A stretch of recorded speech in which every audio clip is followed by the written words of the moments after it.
Hello again. After a long journey, we have finally reached the last type of actors in the big table. In this episode, we will discuss how online pseudonyms perform vis-a-vis surveillance agencies. Let's go. If you recall the previous episode, we made a promise to try our best not to fall into conspiracy territory, and also to present a nuanced picture of surveillance agencies, with the understanding that different people have different attitudes towards their job. Going back to the topic of surveillance agencies, we want to reconfirm this commitment of ours. As we always do, let us first recap what we said about surveillance agencies last time when we discussed them in the context of the big table. In this category, we generally group together the government or private organizations who have elevated levels of access to information. Surveillance agencies use these extra permissions to get pretty much all information they may need about you. Some examples are your personal information, name, age, demographics, anything else which may be used to identify a person, your physical address and location, your emails, phone numbers, your browsing history and habits, your online activity, posts, comments, transactions, all of it. Your social connections, network of contacts, associated entities. To gather all of these, agencies utilize their elevated privilege. They may employ surveillance mechanisms like monitoring internet traffic or technical tools adjacent to what hackers use. Finally, surveillance agencies may request the information from other actors, like data brokers, websites, or big tech companies. Surveillance agencies use the materials they have gathered on you in several ways. They observe the online trends to get insights from them.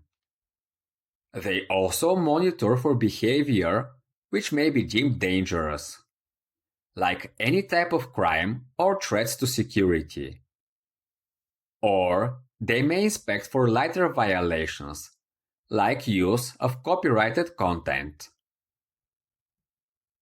Having refreshed our memories about surveillance agencies, let us now add online pseudonyms to the mix and examine the amount of privacy and anonymity they provide you in this case. Generally, the amount of protection online pseudonyms give you from the eyes of surveillance agencies is inversely proportional to how much they wish to focus on you. In other words, if surveillance agencies want to know something about you specifically, they will most likely find a way to learn it. First, their interest may just be for the purpose of observing trends, and not specifically targeted at yourself. Then, your online pseudonyms will blend you into the overall mass of online users, as long as you're not doing anything criminal or outright stupid behind the pseudonym. It should keep you reasonably anonymous and private. Second, if a surveillance agency is interested in you personally, using online pseudonyms may send them down a wrong path. With the separation they open from your identity. However, once again, it depends on how deep they want to dig. If they are serious about it, they may request extra information from big tech companies, data brokers, or even hackers. With all the extra information gathering techniques which these actors have at their disposal, they will eventually manage to separate reality from fiction when it comes to the pseudonym and reveal you as the person behind it. Lastly, surveillance agencies may really want to scrutinize you. Then, they may monitor your traffic, phone calls, even physical location, or use hacking approaches to infiltrate your devices. If you put yourself in a situation like this, then honestly, achieving privacy and anonymity is above the level of this course. You will have to live in constant vigilance if you want to escape from the gaze of surveillance agencies.